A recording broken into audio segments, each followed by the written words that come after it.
नमस्कार विद्यार्थी मित्रांनो, संस्कार करिअर अकॅडमीमध्ये आपणा सर्वांचं सहर्ष स्वागत। आज आपण राज्य उत्पादन शुल्काची नवीन परिपत्रकासंदर्भात या ठिकाणी चर्चा करणार आहोत। तर हे परिपत्रक नक्की कशाचं आहे याविषयी आपण आधी पाहूया। विषय आहे राज्य उत्पादन शुल्क विभागातील जवान आणि वाहन चालक या पदांची भरती प्रक्रिया आणि शारीरिक चाचणीबाबत परिपत्रक हे आज दिनांक 28 मार्च 2023 रोजी प्रकाशित झालेला आहे। यामध्ये त्यांनी सांगितलं काय तर पहा, या ठिकाणी महत्त्वाची जी भरती आहे त्या भरतीविषयी आपण या ठिकाणी बोलणार आहोत। विभागातील जवान व जवानी वाहन चालक या पदासंबंधी 1/1/1993 मध्ये शारीरिक पात्रतेचे जे काही निकष आहेत ते विहित करण्यात आले होते, नेमून देण्यात आले होते। त्या अनुषंगाने ही भरती करण्यात येणार आहे। यामध्ये सर्वात महत्त्वाचं आपल्याला काय सांगितलेलं आहे तर आपण डायरेक्ट मेन मुद्द्याला जाऊयात। या ठिकाणी जे काही भरती होणार आहे ती खालील पदांसाठी होणार आहे। त्यातील पद क्रमांक 1 जे आहे ते आपण या ठिकाणी पाहूयात। त्यातील पद क्रमांक 1 सर्वांनी व्यवस्थितपणे लक्ष द्यायचं आहे। पद क्रमांक 1 आहे जवानी वाहन चालक, हे 1 नंबरचं पद आहे। याच्यासाठी लेखी परीक्षा होणार आहे। त्यानंतर लेखी परीक्षा झाल्यानंतर शारीरिक चाचणी अर्थात मैदानी परीक्षा त्या ठिकाणी होणार आहे। मग हे जवान पद किंवा जवानी वाहन चालक नावाचं जे काही पद आहे यासाठी जी लेखी परीक्षा होणार आहे ती 120 गुणांची होणार आहे। किती गुणांची होणार आहे? 120 गुणांची होणार आहे।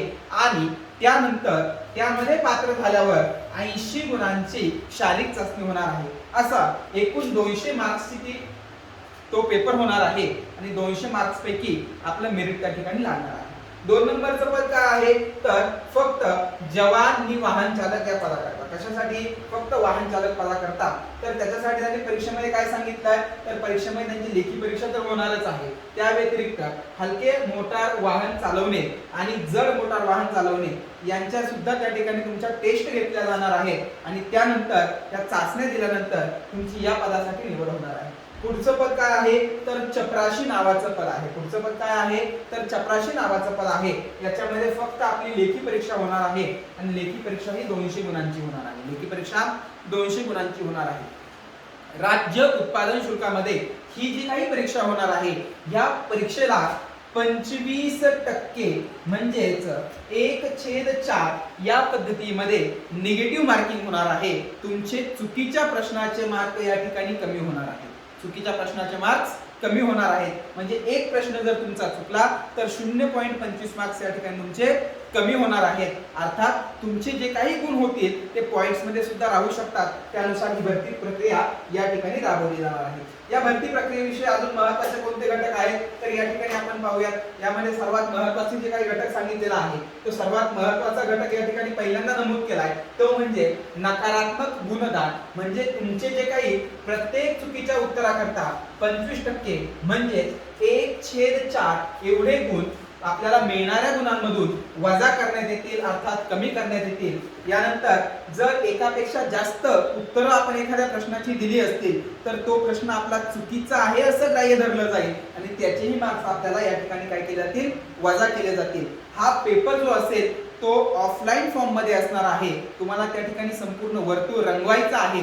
अर्ध वर्तुळ रंगवलेला असेल, वर्तुळ जर बाहेर गेलेलं असेल रंगवताना असेही प्रश्न या ठिकाणी चुकीचे धरले जातील आणि 1/4 एवढे गुण प्रत्येक प्रश्नासाठी तुमचे कमी केले जातील। या व्यतिरिक्त जे काही संपूर्ण परीक्षेतील मार्कांची बेरीज असेल त्यानुसार बरोबर प्रश्न त्यामधून चुकीच्या प्रश्नांचे मार्क्स वजा करून जे काही एकूण गुण येतील ते मग दशांश अपूर्णांकामध्ये सुद्धा येऊ शकतात। जे मार्क्स मिळतील ते तुमचे फायनलाइज मार्क आहेत असं ग्राह्य धरलं जाईल। सर्वात महत्त्वाचा सर हा पेपर आम्ही देणार आहे यासाठी महत्त्वाचा आम्ही अभ्यास कोणता करायचा आहे किंवा अभ्यासक्रम या पेपरसाठी काय असणार आहे तर तो घटक आपण या ठिकाणी पाहूया। अभ्यासक्रमामध्ये आपलं पहिलं पद कोणतं होतं तर जवानी वाहन चालक। जवानी वाहन चालक यासाठी पात्रता किती लागणार आहे तर इयत्ता 10वी पास ही तुमची असेल पात्रता। इयत्ता 10वी पास ही असेल तुमची पात्रता। महत्त्वाचे विषय कोणते आहेत तर महत्त्वाचा विषय आहे बुद्धिमापन चाचणी। महत्त्वाचा विषय आहे बुद्धिमापन चाचणी। त्यानंतर जनरल नॉलेज किंवा सामान्य ज्ञान असे म्हणूयात, मराठी आणि इंग्रजी हे असे एकूण 4 विषय आहेत। प्रत्येक विषयाला सारखं वेटेज या ठिकाणी देण्यात आलेलं आहे. मग पाहूयात काय असेल तर दर्जा असेल इयत्ता 10वी पासचा, दर्जा असेल इयत्ता 10वी पासचा, माध्यम असेल मराठी आणि इंग्रजी, बुद्धिमत्ता चाचणी असेल किंवा सामान्य ज्ञान असेल, या प्रश्न हे जे काही प्रश्न असतील हे संपूर्ण प्रश्न दोनही भाषेमध्ये तुम्हाला त्या ठिकाणी मिळणार आहे. एक भाषा आहे मराठी, दुसरी भाषा आहे इंग्रजी. प्रत्येक प्रश्न हे 30 प्रश्न असतील, 30 मार्क्स त्यासाठी असतील. मराठीचे जे काही प्रश्न असतील ते फक्त आणि फक्त मराठी या भाषेमध्येच त्या ठिकाणी येतील. एकूण 30 प्रश्न आणि 30 मार्क्स साठी असेल. इंग्रजीचे काही प्रश्न असतील ते इंग्रजी भाषेमध्ये असतील, 30 प्रश्न आणि 30 मार्क्स. अशा पद्धतीने या ठिकाणी आपण विचार केला असता 30 30 30 आणि 30 असे एकूण 120 प्रश्न आणि 120 गुण एवढा आपल्याला या परीक्षेचा पेपर असणार आहे. लेखी परीक्षा 120 प्रश्न 120 मार्क्सचे असणार आहे. यासाठी वेळ किती असणार आहे तर त्यासाठी 1 तास 30 मिनिट अर्थात 90 मिनिट इतका कालावधी त्या ठिकाणी दिला जाणार आहे. प्रत्येक प्रश्न आणि त्या प्रश्नाखाली चार तुम्हाला ऑप्शन्स दिले जाणार आहेत, 4 पर्याय त्या ठिकाणी दिले जाणार आहेत. अर्थात वस्तुनिष्ठ बहुपर्यायी अशा प्रकारचा हा पेपर राहणार आहे. 2 नंबरचं जे काय आहे ते सुद्धा आहे चपराशी नावाचं पद. जे काही चपराशी नावाचं पद आहे याच्यासाठी सुद्धा बुद्धिमापन चाचणी असेल, सामान्य ज्ञान असेल, मराठी असेल आणि इंग्रजी असेल. परंतु या ठिकाणी चपरासीला कोणत्याही प्रकारची शारीरिक चाचणी घेतली जाणार नाही. म्हणून प्रत्येक विषय हा सारख्या वेटेजचा 25-25% वेटेजचा म्हणजे 50-50 प्रश्नांचा असणार आहे.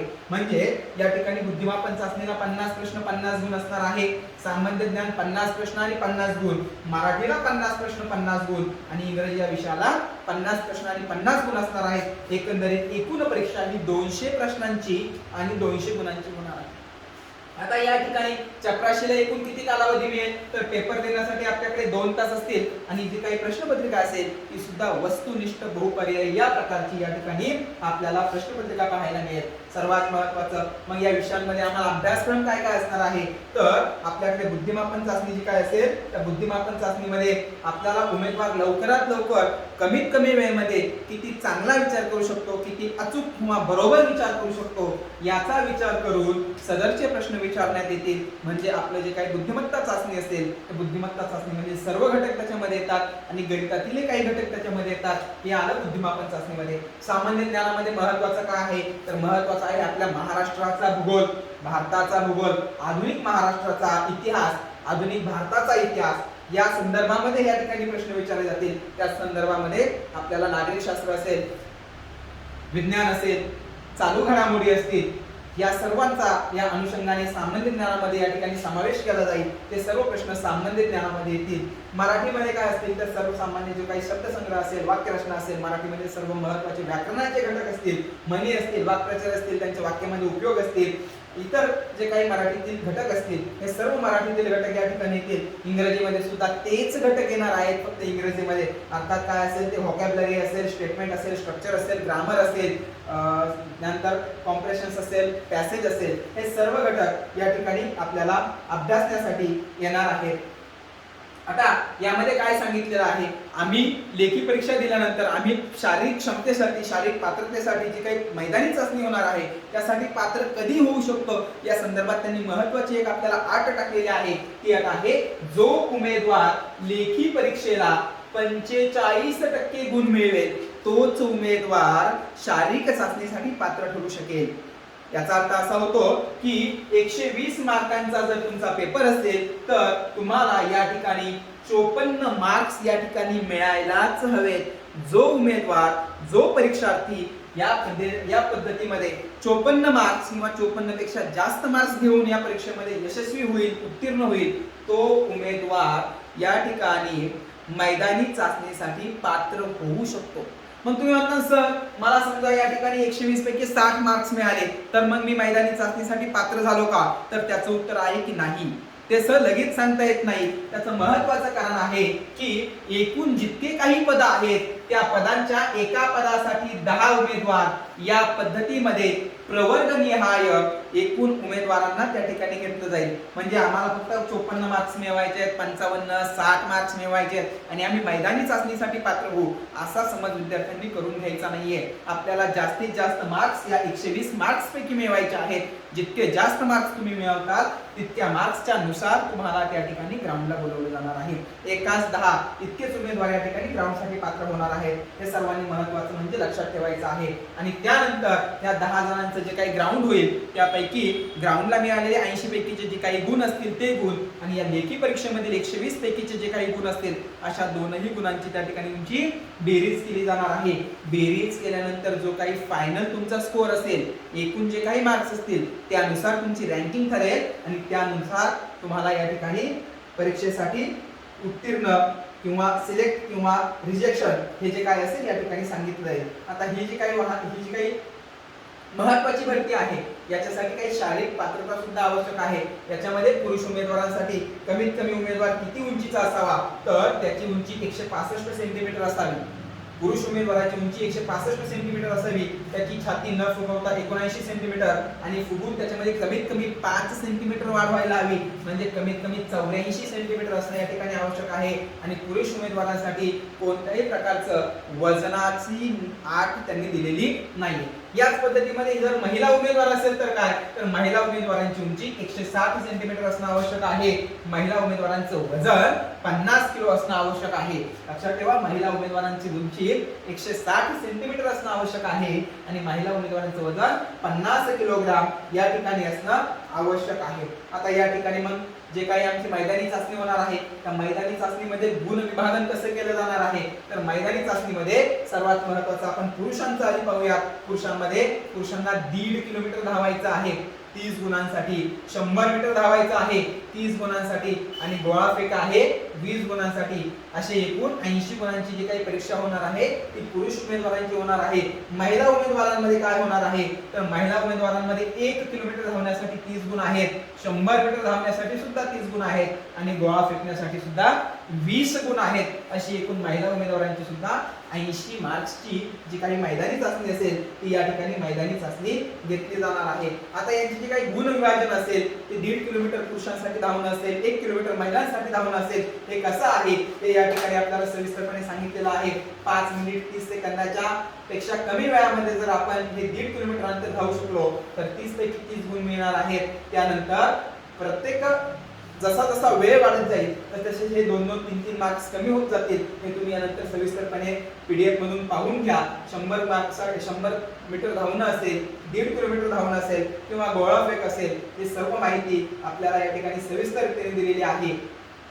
ही जी काही भरती आहे यासाठी सर्वात महत्त्वाचं काय आहे, तर यासाठी 120 गुणांचा पेपर किंवा जर तुम्ही शिपाई या पदासाठी लढणार असाल, शिपाई या पदासाठी इच्छुक असाल तर 200 पैकी 200 गुणांचा पेपर हे सर्वात या ठिकाणी महत्त्वाचं आहे. त्या दृष्टीने आपण अभ्यास करणं गरजेचं आहे. पुन्हा एकदा सांगतो, यामध्ये सर्वात महत्त्वाचं म्हणजे पेपर आहे जवानी वाहन चालक, बुद्धिमापन चाचणी, सामान्य ज्ञान, मराठी आणि इंग्रजी हे चारही विषय सर्वात महत्त्वाचे आहेत. त्यानंतर तुमचे जे काही मार्क्स मिळतील त्यावर तुम्हाला ग्राउंडला बोलवलं जाणार आहे आणि नंतर सर्वात शेवटी दोन्ही गुणांची बेरीज करून या ठिकाणी तुमचं जे काही पद असेल ते तुम्हाला त्या ठिकाणी दिलं जाणार आहे. आता लवकरात लवकर आपण सर्वांनी या पोस्टसाठी अभ्यासाला सुरुवात करायची आहे आणि ही पोस्ट आपण मिळवायची आहे. तुम्हाला जर अशाच प्रकारच्या नवनवीन व्हिडिओज किंवा वेगवेगळ्या स्पर्धा परीक्षांच्या जाहिरातींची जर माहिती हवी असेल तर तुम्ही आमचं जे काही YouTube चॅनल आहे ते सबस्क्राईब करायचं आहे आणि त्यासोबत बेल आयकॉन जे असेल ते दाबायचे आहे. धन्यवाद.